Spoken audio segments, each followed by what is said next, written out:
নওগাঁতে এই প্রথমবারের মতো ফিশ পিজ্জা আর কোথা থেকে খেলাম, প্রাইস কত ছিল, এটার টেস্ট কেমন, সবকিছুই আজকে তোমাদের এই ভিডিওর মাধ্যমে শেয়ার করব। সো ভিডিওটা স্কিপ না করে পুরোটা দেখার অনুরোধ করছি। সো হে এভরিওয়ান, আসসালামু আলাইকুম। সবাই কেমন আছেন? আশা করছি ভালো আছেন। আমার আরেকটা নতুন ভিডিওতে সবাইকে ওয়েলকাম করছি। আমরা কিন্তু কম বেশি সবাই পিজ্জা পছন্দ করি, কিন্তু ফিশ পিজ্জা কি কখনো খাওয়া হয়েছে? ফিশ দিয়ে কি আবার পিজ্জা হয়? আমাদের কিন্তু অনেক কৌতূহল থাকে, তাই আজকে এই ফিশ পিজ্জাটা ট্রাই করার জন্য আমি চলে গিয়েছিলাম তোমাদের সবার পছন্দের বারিনিস্কে ভিভে। বেশ কয়েকদিন আগে আমি এখান থেকে খেয়ে এসেছিলাম, আর আমার ছোট বোনও খুব জেদ ধরেছিল যে তাকে নিয়ে যেতে হবে। আর দেখলাম তাদের নতুন একটা পিজ্জা লঞ্চ করেছে তারা, তাই দেরি না করে ঝটপট চলে গিয়েছিলাম। আর গিয়ে প্রথমে অর্ডার করেছিলাম কোল্ড কফি, কারণ তাদের কোল্ড কফিটা খুবই মজা ছিল। এরপর তাদের পিজ্জা মেনু দেখে আমি পিজ্জা অর্ডার করে দিলাম। এভরিথিং অল অর্ডার করেছিলাম, এটা স্মল সাইজের ছিল। তারপর আমি অর্ডার করি তাদের সি ফ্যান্টাসি, যেটা ছিল ফিশ পিজ্জা, আর এটার আমি মিডিয়াম সাইজটা অর্ডার করে দিয়েছিলাম। এই ফিশ পিজ্জাটা খাওয়ার জন্য আজকে মূলত আসা। আর ফিশ দিয়ে পিজ্জা হয় বা খেতে কেমন, আসলে আমার ধারণার বাইরে ছিল।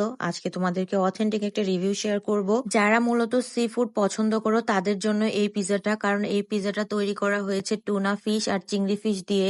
আমরা কিন্তু কম বেশি সবাই জানি টুনা ফিশের একটু ব্যাড স্মেল থাকে, কিন্তু এই পিজ্জাটা এত সুন্দরভাবে প্রিপেয়ার করেছে, টুনা ফিশের কোনো ব্যাড স্মেলই নেই। ফার্স্ট অফ অল আমি বুঝতেই পারিনি যে এটা ফিশ পিজ্জা আমি খাচ্ছি। আমার কাছে মনে হচ্ছিল যে চিকেন পিজ্জাই, কিন্তু উপরে যে বড় বড় চিংড়ি মাছগুলো দেওয়া ছিল তখন মনে হয়েছে যে না, এটা চিকেন পিজ্জা না, এটা ফিশ পিজ্জা। যারা চিংড়ি মাছ পছন্দ করো তারা কিন্তু এই পিজ্জাটা মাস্ট ট্রাই করবা, কারণ এই পিজ্জাটার টেস্ট অসাধারণ। আর চিজের পরিমাণের কথা কি বলবো, তোমরা দেখেই বুঝতে পারতেছো, হিউজ পরিমাণের চিজ দেওয়া ছিল এই পিজ্জাতে। দেন আমি ট্রাই করি এভরিথিং অল, যে পিজ্জার মধ্যে ছিল chicken, mushroom, sausage, capsicum, black olive, আর হিউজ পরিমাণে চিজ দেওয়া ছিল এই পিজ্জাতে। আমার কাছে মনে হয় পিজ্জাতে যদি চিজ না থাকে তাহলে সেটা খেতে একদমই ভালো লাগবে না। আর এই পিজ্জাগুলোতে হিউজ পরিমাণে চিজ দেওয়া ছিল, আর খেয়ে যেন শান্তি লাগছিল। টপিংস কম থাকলেও সমস্যা নাই, কিন্তু ভরপুর চিজ না থাকলে সেটা খেয়ে একদমই মজা লাগে না। এর সাথে ওনাদের মেয়োনিজটাও অনেক বেশি মজা ছিল। আর এই যে বড় বড় চিংড়ি মাছগুলো দেখেন, যারা সি ফুড লাভার তাদের কাছে কিন্তু বেস্ট পিজ্জা আমার কাছে মনে হয়েছে, কারণ এই পিজ্জাটা আমার কাছে অনেক বেশি মজা লেগেছে। চিকেন পিজ্জা তো সব সময় খাওয়া হয়, তাই আজকে ফিশ পিজ্জা খেয়ে আমার এক্সপিরিয়েন্স তোমাদের সাথে শেয়ার করলাম। আর এইদিকে আমার ছোট বোন রিভিউ দিচ্ছিল, ওর কাছেও নাকি বেশ মজা লেগেছে দুটা পিজ্জাই। দেন আমরা লাস্টলি অর্ডার করলাম ব্লু লাগুন, আর